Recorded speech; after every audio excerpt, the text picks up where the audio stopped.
Shalom y bienvenidos a esta serie de clases. En continuación estamos ahora estudiando en continuación el libro del Sefer Yeshayahu, Isaías. Estamos y hemos dejado en el capítulo 1, verso 7, en continuación de donde vamos a comenzar donde dejamos, pero habíamos visto el versículo 6 y déjame comenzar desde ahí para hacer un repaso. Habíamos visto el versículo 6 diciendo lo siguiente: desde la planta de los pies hasta la cabeza no hay en él nada sano, sino heridas y hinchazones y pudridas llagas que no fueron cerradas, ni vendadas, ni suavizadas con aceite. La palabra aquí hebreo para sano es la palabra hebrea metom, completo, una expresión de perfección. Sano sin dolor, dice Rashi. También dice ein bo metom, nada en el cuerpo, en la persona está sano. Es decir, toda parte duele. La palabra heridas, sino heridas, es la palabra hebrea petzá, una herida de una espada, algo que fue herido de como si fuera para mortantar, o una fractura, dice Rashi. Es la forma que traduce también a Ibn Ezra esta palabra de petzá. También la palabra hinchazones, en hebreo haburá, una expresión de una contunción o machucar o dejar la área totalmente morado. Esto de acuerdo a lo que enseña el Parshanda y también Rashi. Rashi menciona esto en contexto de Génesis capítulo 4, verso 23 y Éxodos capítulo 21, verso 25, que explica que la palabra haburá es una contunción en la cual la sangre viene y se junta y no quebra el pellejo o la piel. A Ibn Ezra, sin embargo, lo rinde como una ampolla.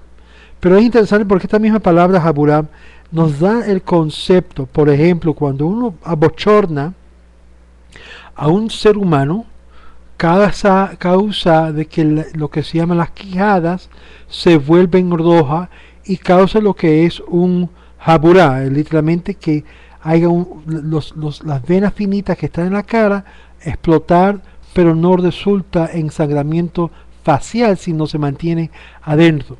Es por esto que es muy importante, hay una opinión del rabino Moshe Feinstein en cuanto al asunto de Shomer Nagia, donde uno no puede abochornar a lo que es el sexo opuesto a una persona que le está dando la mano en asunto de lo que es Shomer Nagia, guardar lo que es no tocar.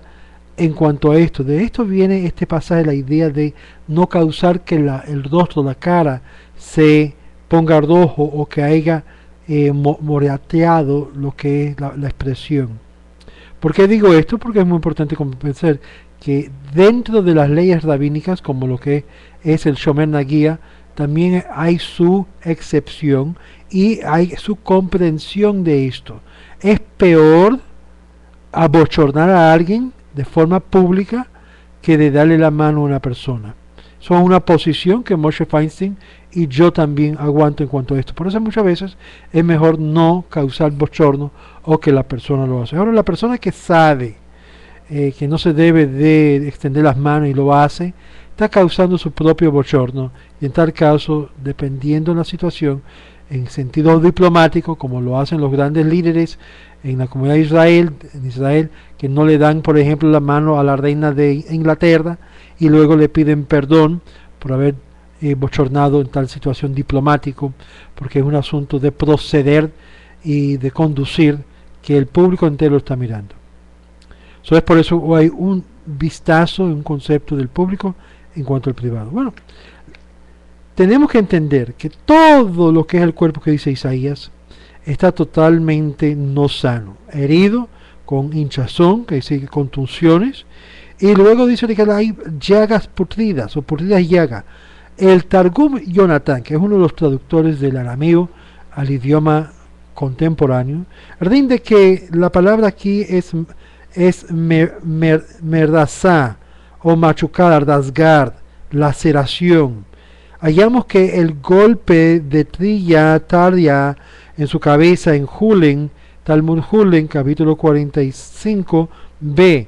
Menachem explicó una expresión de humedad o mojado, siempre emitiendo líquido, como algo que está sacando pus.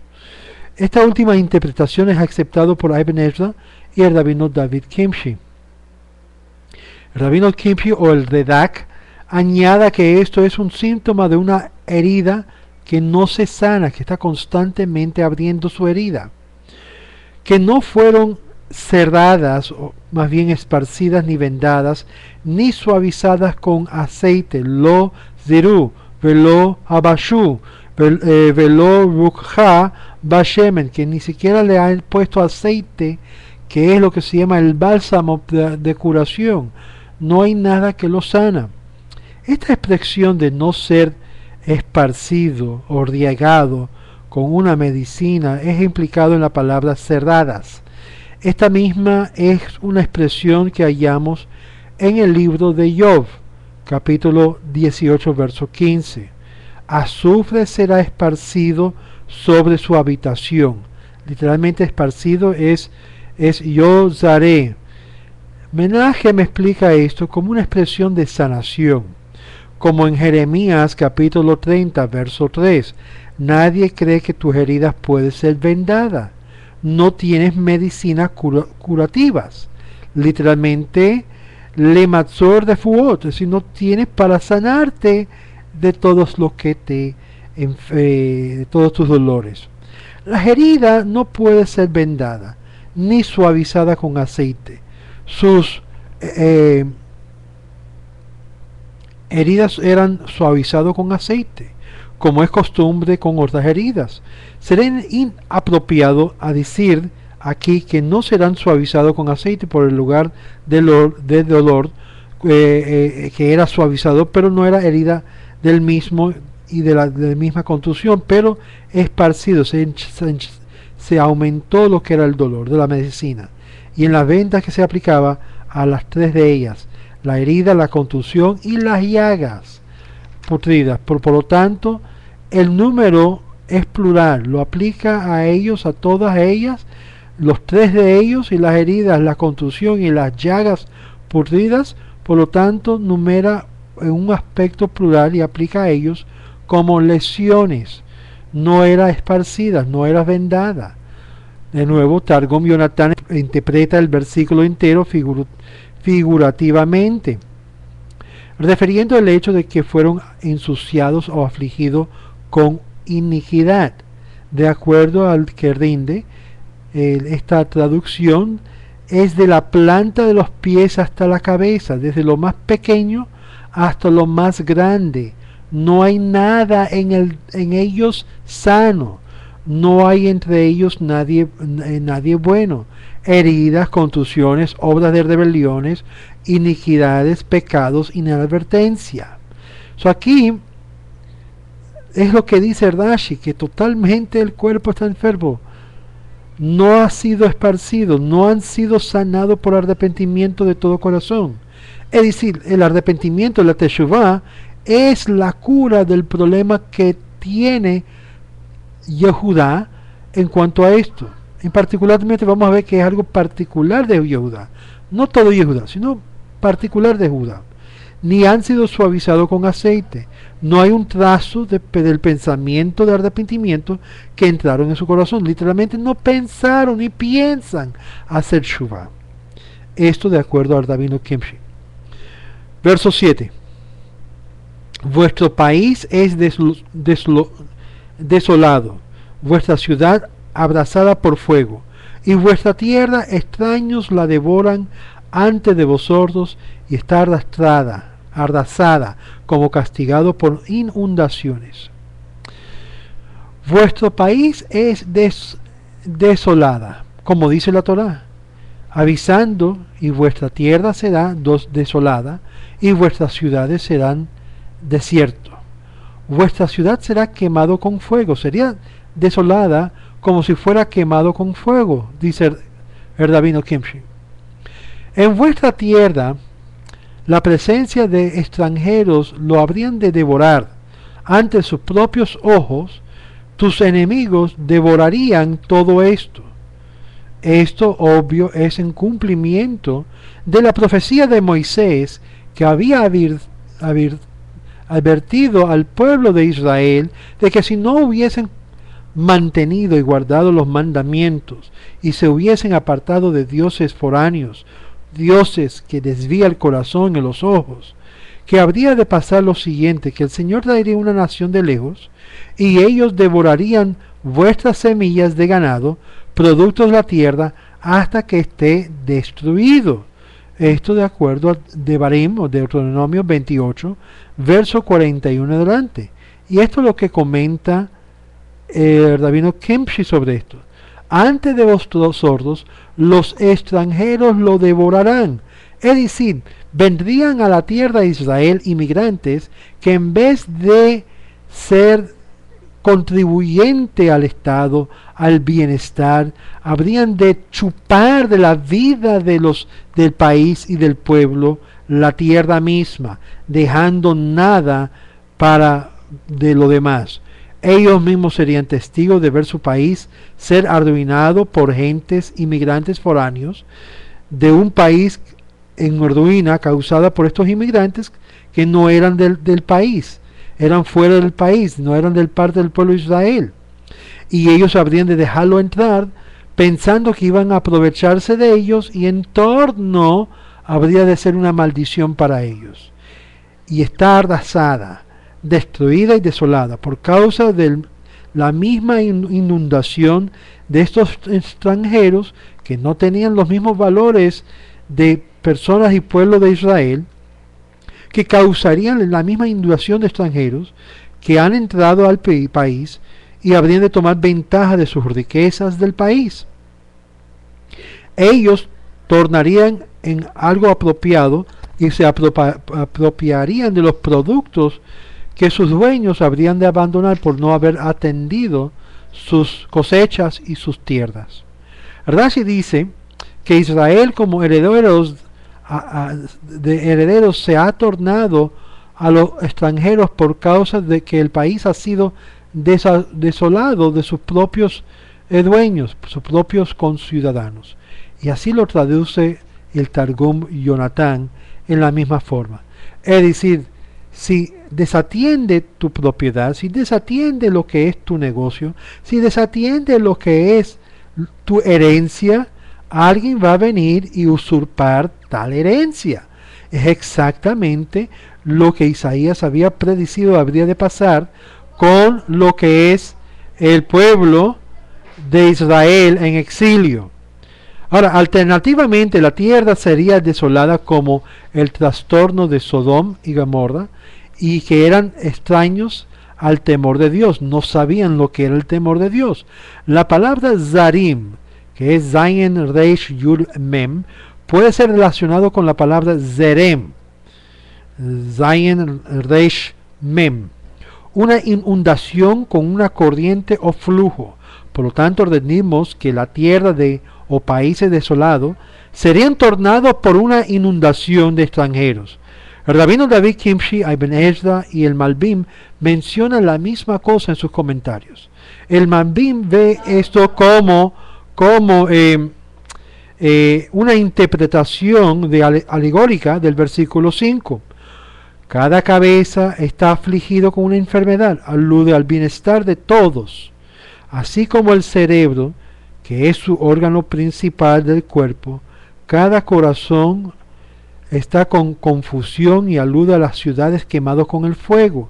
¿Y por qué así como es la cabeza, así cada miembro en particular siente el mismo dolor de corazón, el mismo dolor de cabeza, el mismo dolor en los músculos, en las junturas, en la cabeza? Y esto es lo que hace. Esto haciendo referencia el profeta a la cabecilla, el reinado de Israel, que era la casa de Judá, la casa de David, siendo que la casa de David estaba totalmente enfermiza porque no seguía los mandatos y el orden divino. Igual todo el reino estaba también con ese mismo dolor. Y es aquí que hallamos que el dolor de la cabeza, así hace el pueblo, se siente por igual, y los demás pueblos se siente la destrucción de las ciudades más que sienten la caída del bienestar del Estado. Como vimos en el verso 6, desde la planta del pie hasta la cabeza no hay nada sano, y esto alude a la tierra perteneciendo a cada individuo. Cada ciudadano, cada dueño de propiedad sufría a manos de estos inmigrantes que entraban. Inmigrantes que tomaban posesiones de terrenos desolados, abandonados. Ellos no han sido esparcidos con mención, pero alude a la tierra siendo tornado por inundación extranjera, la cual destruye completamente el derecho de cada cual que era dueño de la tierra. La gente comenzaron a enfermarse en su forma de pensar, comenzaron a sentir por los extranjeros de tal forma que causó su propia destrucción, imitieron sus costumbres, imitieron sus formas de hablar, imitieron y copiaron su forma de andar, dejando la cultura y la forma de proceder de la ley de Moisés o de la enseñanza de Moisés. Y como resultado fueron entregados a las manos de los extranjeros, ya que habían tomado posesión de la tierra y habían sido influenciados por sus costumbres y su forma de vivencia. Dios entonces lo entrega al pueblo de Israel en manos de ellos en su propia tierra, en su propia casa. Verso 8. Ya que ha quedado la hija de Sión como cabaña en un viñedo, como choza en una melonar, como una ciudad situada, desocupado de sus habitantes porque serían exiliados de su medio, como una cabaña en un viñedo hecho por un vigilante, y cuando el producto del viñedo y su cosecha, él abandonaría su cabaña y que se va, y después que habían recogido todo lo que es el producto. Esto de acuerdo a Rashi. Aquí Rashi cita el Targum Yonatán, que explica en hebreo, siendo que la traducción de ambos es idéntico, y hemos citado aquí una sola vez. Ibn Ezra y el rabino Kimshi explica que esto es una profecía que las ciudades fortificadas de Yehudá serían tomados por Asiria al exilio, y solo Sion y Jerusalén no serían por el momento capturados. La cabaña y el viñedo representan el lugar donde los vigilantes, ejemplo, el templo edificado en el cual honra al Todopoderoso, lo vigilaban. Rashi aparentemente ve esto como una predicción del exilio de Judá, como una choza en un melonar. El vigilante hizo la choza y al final del campo, para ver sus frutos, es dejado, porque después que es recogido, él lo deja y se va. Y el vigilante en el viñedo es llamado cabaña, siendo que él vive en ella día y noche. Por el día lo guarda de las aves y por la noche lo guarda de los ladrones. Pero de lo chozo, que es el producto, es duro, y no hay temor de las aves, y uno no necesita vigilar durante el día, y es por esta razón que es llamado choza, siendo que el uso es utilizado solo en la noche y no durante el día. El Targum Yonatán rinde esta expresión como una cama en una choza. De nuevo repite el hebreo, en un campo de lo que es pepinos o socombro. Era un campo de pepinos después de que fue cosechado. Esto de acuerdo a Batar de Avia Yutet, después de la cosecha. Ahora, esta es la misma expresión que utiliza la Mishnah en PA 4.5, y hay 3 cosechas en un día. Y esto de acuerdo a Av Ayot, de acuerdo a lo que dice Rashi. Esto significa que los pobres, los peyots, o lo que es la esquina de la cosecha, son permitidos a entrar a los campos privados 3 veces al día para cosechar su porción, siendo que la palabra nunca se halla en el sentido de recoger o tomar el fruto, pero en el sentido de indagar o buscando.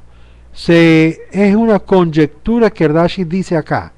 Da de entender que el campo es buscado por el pobre 3 veces al día, para ver si queda algo en el campo.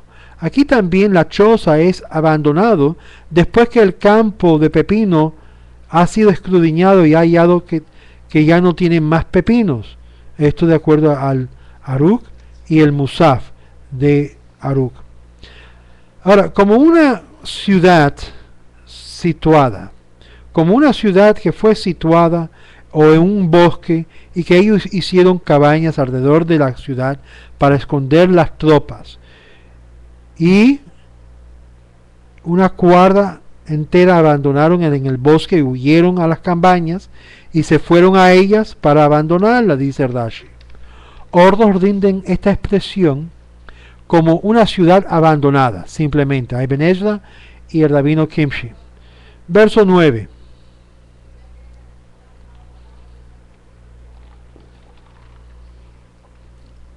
Si el Eterno de los ejércitos no hubiera dejado un pequeño resto, dice el profeta Isaías, habríamos quedado como Sodoma y habríamos sido como Gomorra o Amora. El profeta declara una observación sobre el hecho del Eterno mismo, reflejando de la misericordia eterna de Dios para el pueblo de Israel, particularmente la tribu de Yehudá y específicamente la promesa a la casa de David. Su fidelidad sobre la situación de los habitantes de Yehudá es siempre lleno de compasión y misericordia. Si no fuera por esto, serían una décima parte de ellos como Sodoma y Gomorra. Por su propia voluntad y con su misericordia divina, el Eterno deja un remanente atrás, no por causa de sus méritos, sino por la merced divina. Ahora el profeta habla en el nombre del pueblo de Israel. Dice Ibn Ezra, habríamos quedado como Sodoma y habríamos sido como Gomorra. Sodoma fue totalmente aniquilado, totalmente destruido. Y Gomorra, pues vamos a ver que Gomorra fue y entró en un estado de inmoralidad inmensa.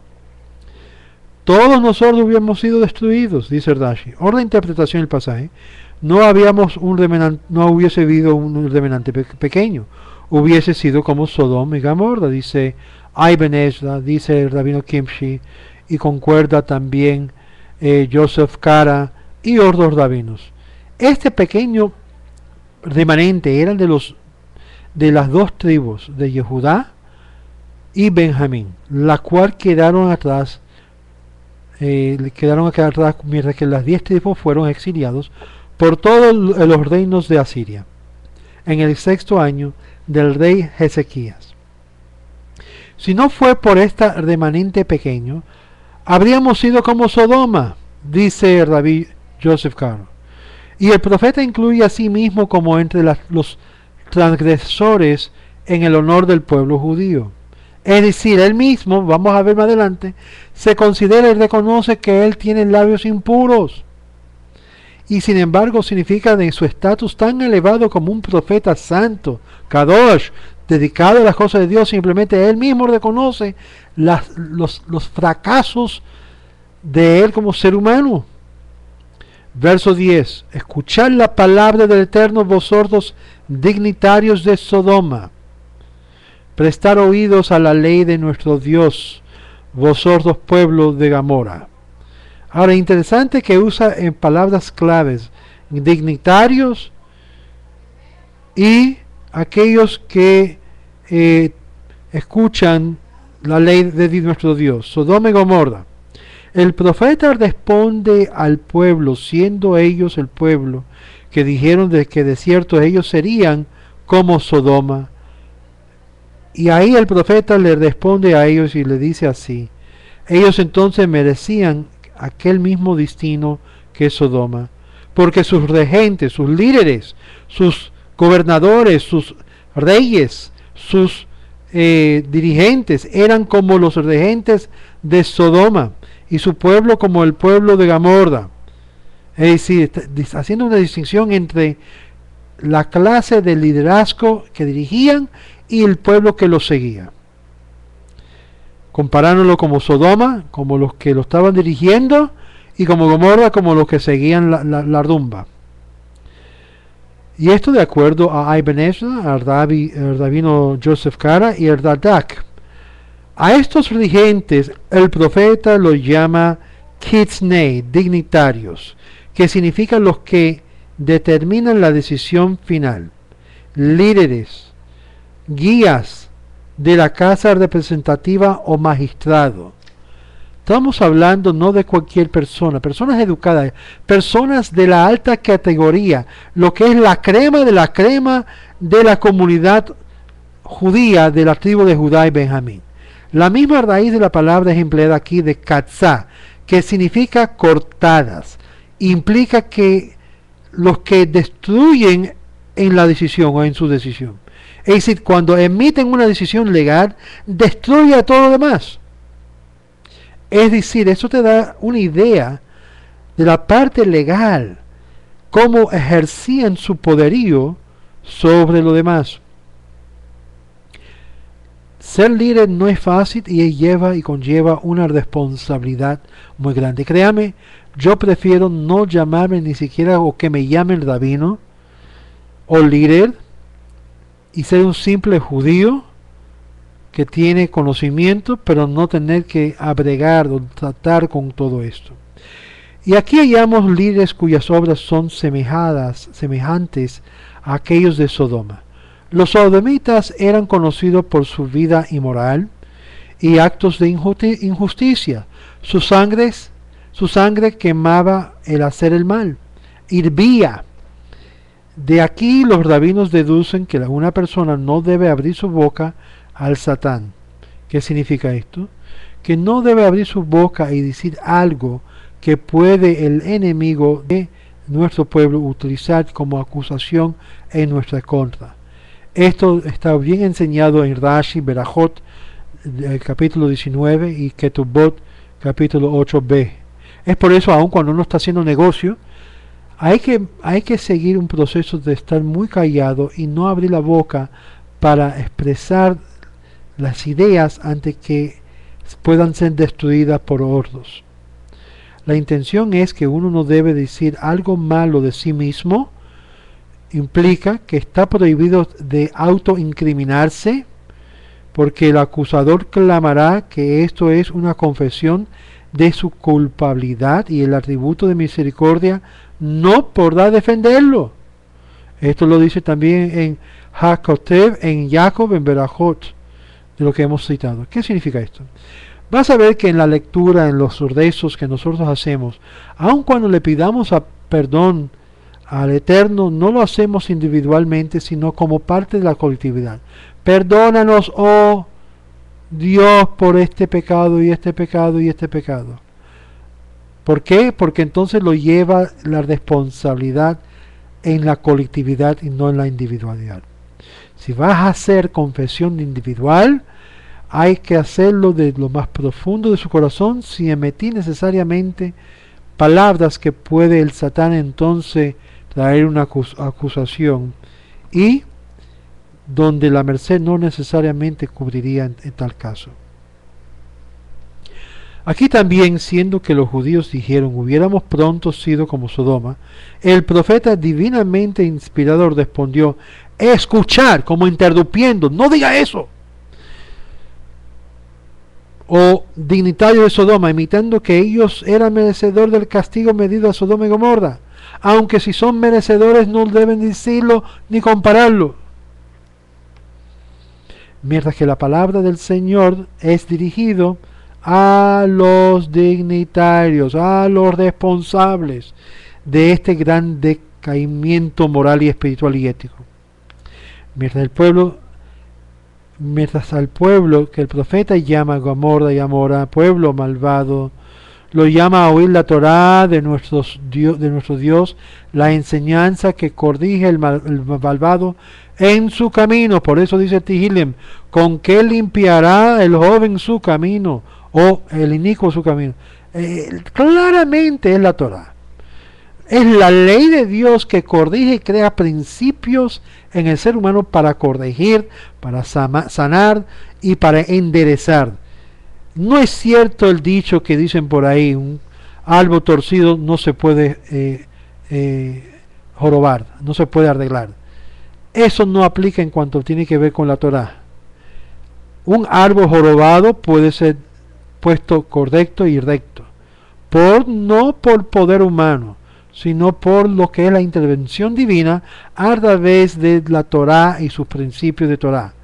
Por eso alguna persona que anda no de acuerdo a los principios morales y éticos, siempre tiene a su acceso, cuando Dios llama, poder corregir, hacer teshuvá y corregir su vida, por simplemente desconectarse y pidiendo a Dios perdón.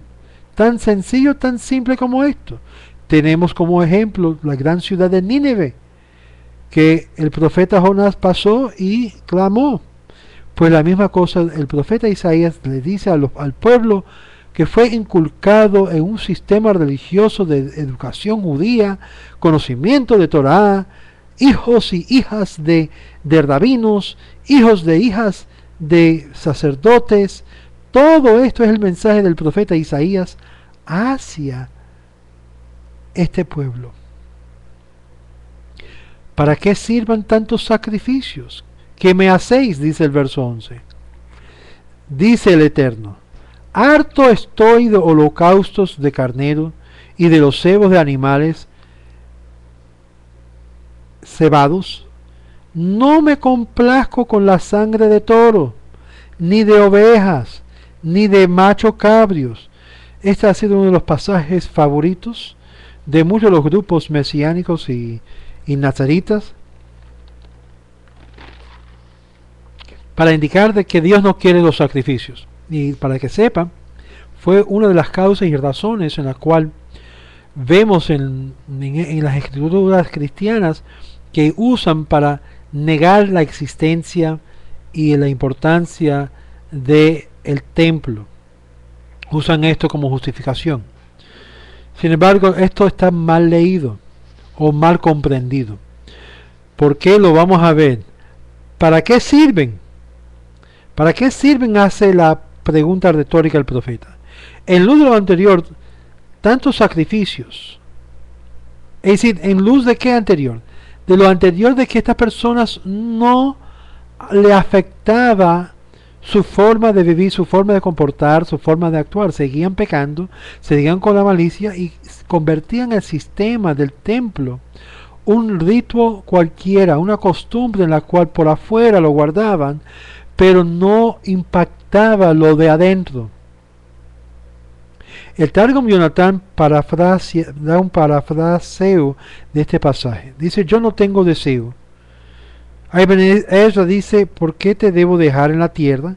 ¿Es por sus muchos sacrificios? No. Dice el Eterno. En el hebreo el tenso está en el futuro. La intención está en el presente, como dice en Job capítulo 1 verso 5. Harto estoy, presente, del holocausto de carnero. Esto es similar al dicho: esté a tus pies raramente en la casa del vecino, no sea que se canse de ti y te aborrezca. Proverbio 25 verso 17.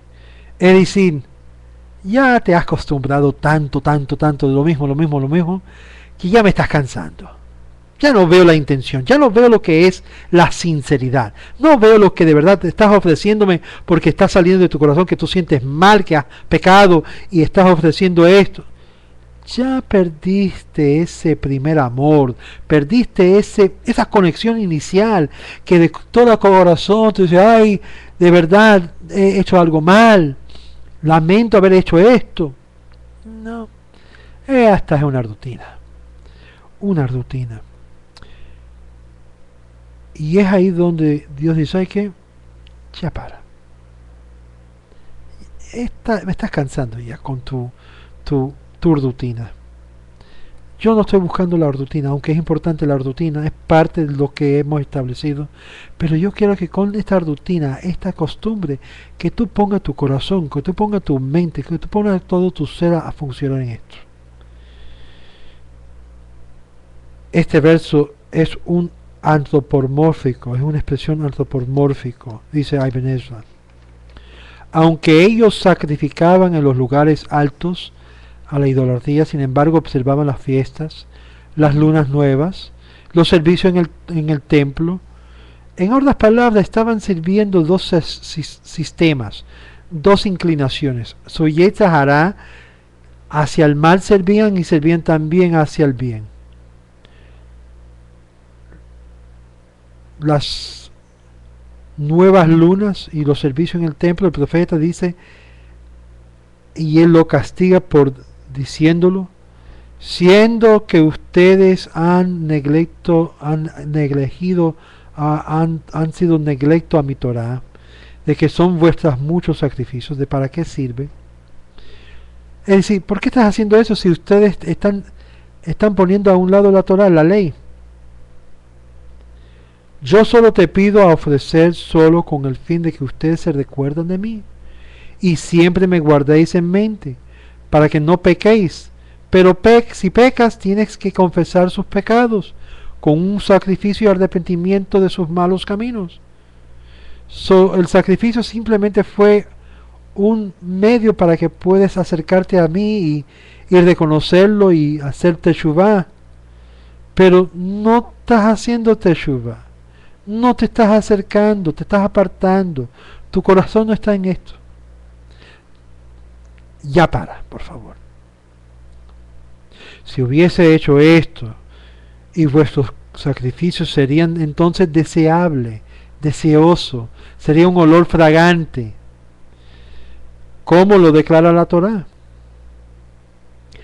Ahora, sin embargo, yo lo desprecio, y desprecio a ellos como la persona que está sacrificando de comidas, saciado de comidas, y ahora me da náusea la comida y las ofrendas y el servicio que me están haciendo. Me da asco. Eso se llama hipocresía.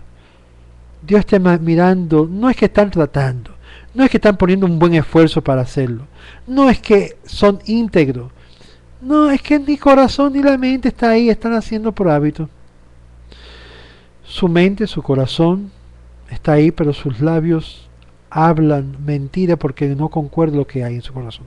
Es mejor decir, ¿sabe qué? Me gusta el pecado, me gusta la idolatría, me gusta sirviendo a otros dioses, me gusta la vida entre los gentiles, me gusta ser como los demás gentiles, me gusta ser como... ¿por qué no puedo ser como los cristianos? ¿Por qué no puedo ser como los mesiánicos? ¿Por qué no puedo ser como los goyim, los restos de los goyim, que no tienen todos estos requisitos y obligación? Que Dios nos da, es una carga pesada, ya no aguanto más. ¿Por qué tengo que comer kasher? ¿Por qué tengo que guardar Shabbat? Y se han olvidado de que el que mandó lo hizo porque lo amó. Y en vez se alejan y se apartan.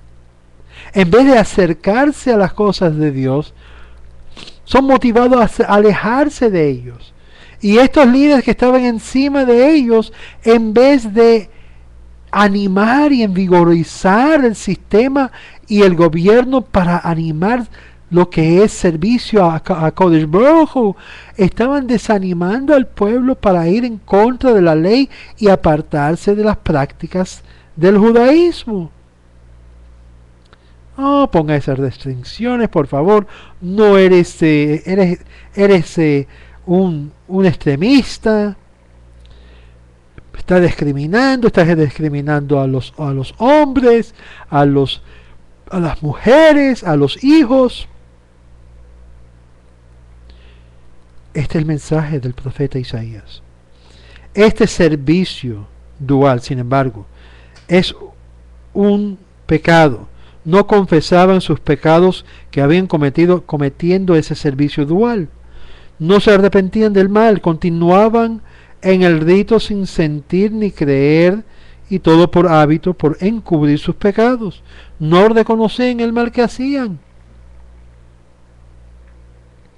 ni sus obligaciones. Se sentían totalmente como indiferente, apático, que es donde entramos lo que se llama el mundo judío en la actualidad hasta un cierto grado. En un rango tenemos tantos líderes judíos que están dirigiendo a la comunidad judía totalmente opuesto, empujándolo opuesto a lo que es la observancia de Torah. Totalmente opuesto. ¿Para qué son estas cosas? Por favor. No me des la obligación de todo esto. Y entonces me estás acusando que me voy al infierno, que voy a hacer. Y entonces el orden es, obviamente, ir mimándolo con amor, con caridad, con merced, con gesed, a que sea hoy, en contraste a los tiempos anteriores, estamos viendo un interés de volver al Eterno en muchos de los diferentes tratos. Cebos de animales o cebada, ganados engordados, corderos, ovejas. Rashi está en el punto de vista compartiendo esto con Ibn Ezra. Ibn Ezra y Ibn Hanach mantiene que es una especie muy similar al buey, pero más grande que el buey. Es decir, tremendos animales para comer carne. Quiero que ustedes noten la parte de lo que es el deseo placentero físico en todo esto. No me complazco con la sangre de estos toros. A través del profeta Dios demuestra que su disgusto en la manera que estos continuaban con los gorditos, que podrían lograr el objetivo de acercarse a Dios, y sin embargo se alejaban de Dios por medio del mismo, porque el hecho sin su propósito original. Dios no está en contra de los sacrificios, estimados amigos, ni las ofrendas, pero cuando se llegan a ser corrompidos sus propósitos inicial, ¿de qué sirven? Este es el mensaje. No es que Dios esté diciendo no a los sacrificios, no a lo que es de hacer un corbán, sino cuando se pierde lo que es la intención inicial por la cual está supuesto hacerlo. ¿Para qué? Y es por eso que vamos a leer más adelante con el profeta, por ejemplo, como Oseas, que dice claramente, de aquí en adelante, después que ya no hay el sistema de los sacrificios, en cambio son reemplazados lo que es las confesiones de nuestra lengua. Esto llegaría ahora a ser el reemplazo durante el tiempo que no tenemos el templo. Sí, tenemos un corbán, y sí, tenemos una manera de arrepentirnos y de conectarnos a HaKodesh Baruch Hu. Pero no es como dicen los grupos cristianos ni mesiánicos. Baruch Hashem, lo tenemos aquí mismo. Dios demuestra su disgusto en la manera que estos continuaban y se alejaban de Dios por este sistema, y por lo tanto ya no tiene valor del sistema, porque lo han mal usado y lo han corrompido, siendo que ellos transgredieron la Torah. El sacrificio de los malvados es una abominación. La palabra abominación es fuerte. Eso significa que Dios le da asco y de gana de vomitar. El sacrificio que ofrece el inicuo es abominación. Cuanto más lo que es, o cuando lo brinda con el fruto de maldad. Esto lo dice en Mishlei, en Proverbios 21, verso 27. Es una abominación. Por eso Dios no desea ver las obras para tapar tu pecado. Las obras no son para tapar el pecado. Cuando tú haces algo es con el fin de acercarte a Dios, no para tapar el pecado. La forma de tapar o remover el pecado se llama teshuvah, pedir a Dios perdón, y entonces, motivado en ese sentido, tú haces lo que es llamado caridad o sedaca o sacrificio, no para que esto conste, sino para que esto demuestre el hecho que realmente tú te has arrepentido o has hecho teshuvah. Tal sacrificio consideraban derramando la vida de un animal por gusto, sangre de animal en vano, sin propósito, la cual está prohibido hacerlo dentro de las leyes de la Torá. Tú no puedes coger a un animal y meterle un martillo en la cabeza porque tú tienes la gana de matarlo. Eso es un abuso de un animal. La única razón que la Torá nos dio a nosotros el permiso de matar un animal es para comerlo y a través de ello utilizarlo para acercarnos más a Dios. Y sin embargo, hoy en día vemos muchos judíos, no le importa de la importancia de Kashrut, porque no comprenden este concepto de entender que un animal fue matado para que pudiese comer, para que pudieses nutrirte, para que pudieses mantenerte vida. En vez lo vemos en paquetes, en plástico, y lo comemos, sea kasher o no kasher. No ni de ahí me importa. Este carne es más barato. Sin darnos de cuenta lo que sufrió el animal para poder poner comida en tu boca, para poder alimentarte. Él sacrificó su vida, obvio, en las manos de los seres humanos, con el fin que para que tú pudieras vivir. Y eso Dios lo permitió. Pero cuando se malusa lo que es el fin de matar los animales y ya se desvía, ya entramos en algo prohibido. Y en tal cosa es preferible ser vegetariano en tal cosa, en tal asunto. Tal sacrificio se considera derramando la vida de un animal. Toros y ovejas, esto se refiere al ganado pequeño, de acuerdo a Ibn Ezra. Machos cabrios, estos eran cabrios viejos, comparado a Génesis 31:10. El Targum Jonatán rinde esta palabra de cabros, cabrios, como cabritos, algo pequeño. Verso 12. Cuando venéis a presentáis ante mí, ¿quién ha requerido eso de vuestras manos para hollar mis atrios? Yo quiero que vean. No, la Torá claramente dice y prescribe los diferentes sistemas de sacrificio. Eso es parte de todo el sistema de sacrificios en la Torá. Y el profeta dice, ¿quién ha demandado esto de ti? ¿Quién te ha requerido esto? Cuando venís a presentar ante mí en los peregrinajes de las fiestas judías, dice, comenta Rashi, Rabbeinu Kemshi, ¿quién ha requerido esto de vuestras manos para hollar, traspasar, es decir, faltar el respeto del orden y la conducta del templo, mis atrios? ¿Quién te ha dado permiso a esto? Esta preposición está ausente, sin embargo, en el hebreo. Mis atrios, siendo que vuestro corazón no está completo conmigo, están haciendo daño. ¿Quién ha requerido esto de ustedes a venir ante de mí y desobedecer mis mandamientos? Este es el sentido del pasaje, dice Rashi. Siendo que vienen a aparecer delante de mí para hollar mis atrios, ¿quién te pidió esto de tus manos? Yo no, dice el Eterno. Yo no reconozco este peregrinaje como un honor para mí, sino es una degradación para mí, que hollas mis atrios, traspasa, lo hace inmundo. Eran los atrios del templo donde los israelitas se pararon cuando ellos hicieron su peregrinaje al templo, siendo que solo los sacerdotes podían entrar en el templo propio. Esto de acuerdo a Kimshi. La forma plural es usado para denotar los dos atrios, los atrios de las mujeres y los atrios de los israelitas, dice Beur Hagra. Para que sepa, también el atrio de las mujeres estaban en el atrio de los gentiles, pero no menciona nada de los gentiles aquí el profeta Isaías.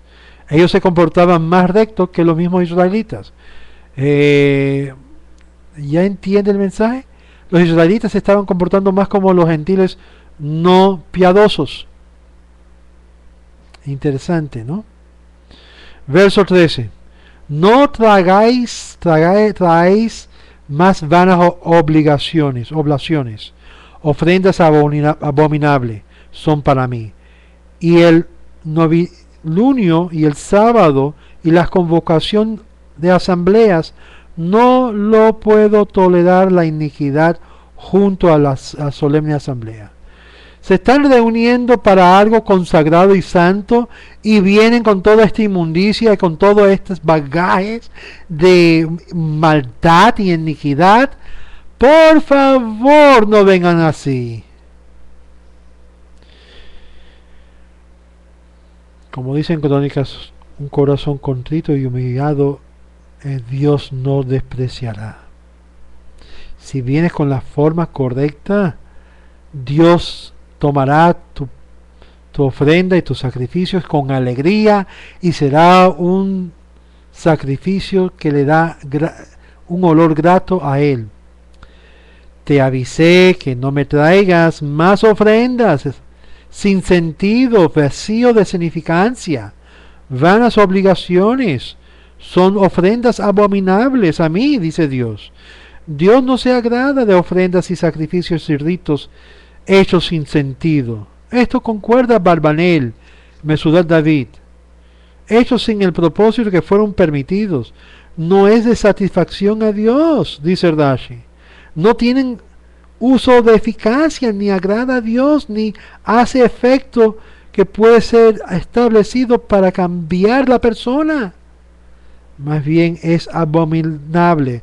To'avá. To'avá. To'avá significa repugnante en hebreo.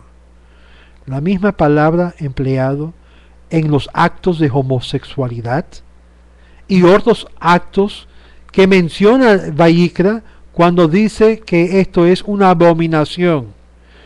Vayan conmigo a Levíticos 18, verso 22, capítulo 20, verso 13, como algunos de los ejemplos, como los actos de aquellos que hacen pasar a sus hijos o hijas por el fuego, o que se dediquen a lo que es a la adivinación, o la magia, o la hechicería, o cosas que procure a los encantamientos, o las consultas de espíritus, y de los mundo esotérico.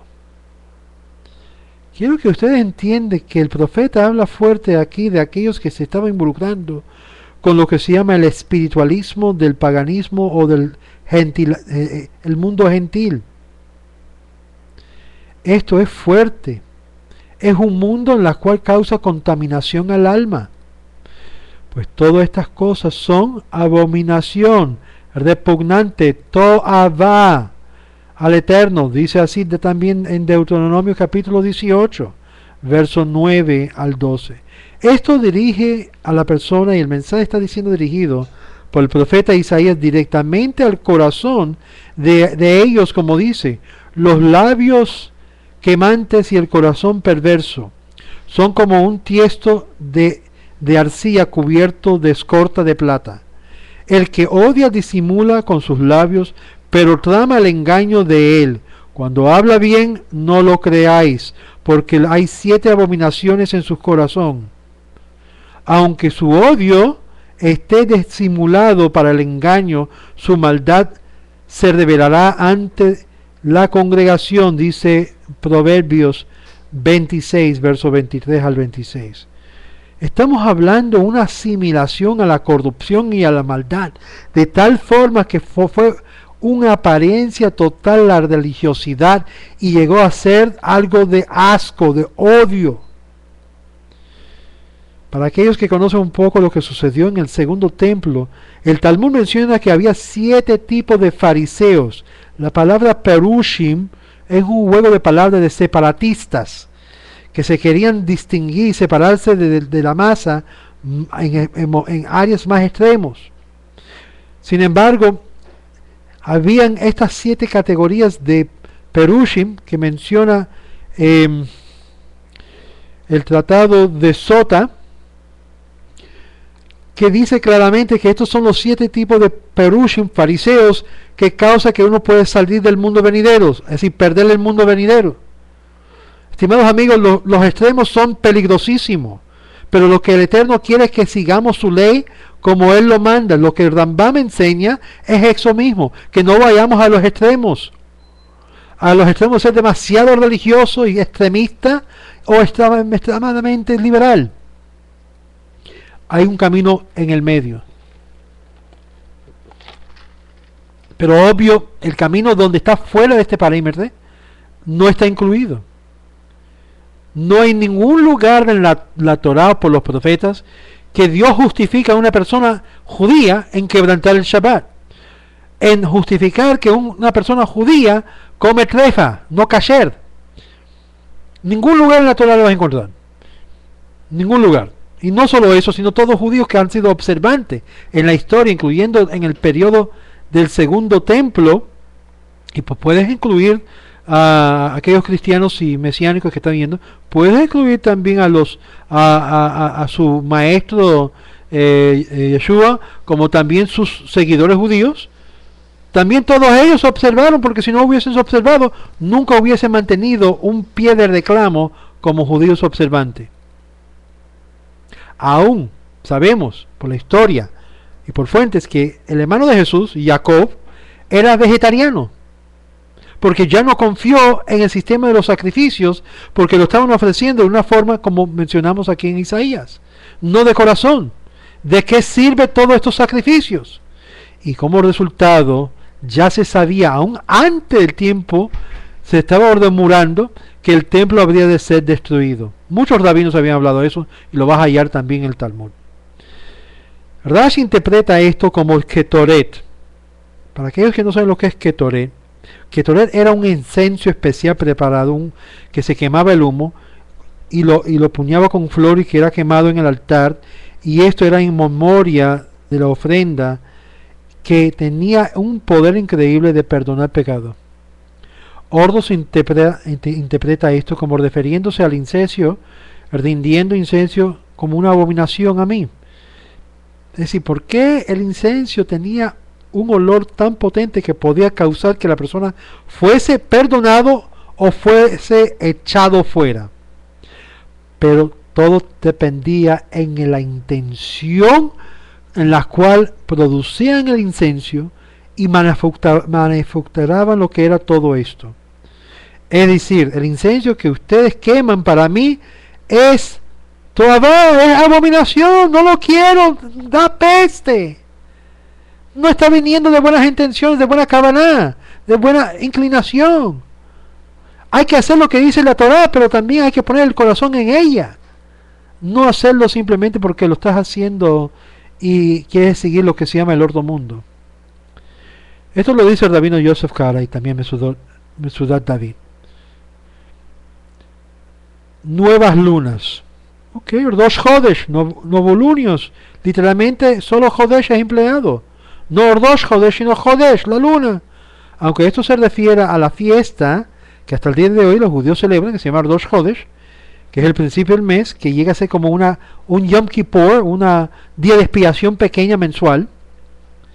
Hallamos aquí este ejemplo que no quiere esta celebración el Eterno. La forma correcta aquí no está siendo empleado. Freelander presume que Ebenezer se está refiriendo a Números capítulo 28, verso 4, donde Jodesh es usado una vez de Rosh Jodesh. Cuando se cambia la intención y no se acerca a las fiestas con la intención adecuada, el motivo y la oportunidad que esta fiesta ofrece, se convierte en una fiesta más. Y el sábado y las convocaciones de los grandes asambleas, yo no puedo tolerarlo. El profeta no está diciendo que él está en contra de las fiestas, sino de las formas como ellos lo guardaban. Era de boca para afuera. No había una conexión, un acercamiento en cada fiesta que hacía. Las nuevas lunas y los sábados, cuando se reúnen al llamado a una convocación sagrada al pueblo, ya yo no lo aguanto la iniquidad de vuestros corazones. Fíjate lo que dice, de vuestros corazones. Por afuera muy religioso todo. Sí, muy santico por de afuera. Pero por adentro y por sus acciones demostraba otra cosa. en vuestros corazones y el inclinado hacia el paganismo, déjame ofrecerle a mis diosesitos, por favor. Déjame ofrecer mi sacrificio a mis chuitos, por favor. Déjame sacrificar mi rey. Yo creo en el eterno Dios, el mandamiento de Dios, en todo esto, pero déjame, por favor, déjame mantener mi diosesito. Jesús, por favor, no me lo saque de mi corazón. Y esto el profeta dice, es toabá, abominación. Toabá, un hombre no es Dios para que tú lo adores. No importa quién sea el que tratas de adorar o ser el enfoque de tu vida. Está prohibido tal cosa. ¿Ves? Querían hacerlo. Ahab estaba envuelto en todas las idolatrías, todos los servicios a Baal. Pues aquí vamos a parar y para la próxima semana vamos a continuar con el verso 13 en adelante de este estudio de Isaías. Les deseo un shalom shalom y sigue estudiando Sefer Yeshayahu. Su amigo, el Rabino Moshe Otero. Shalom.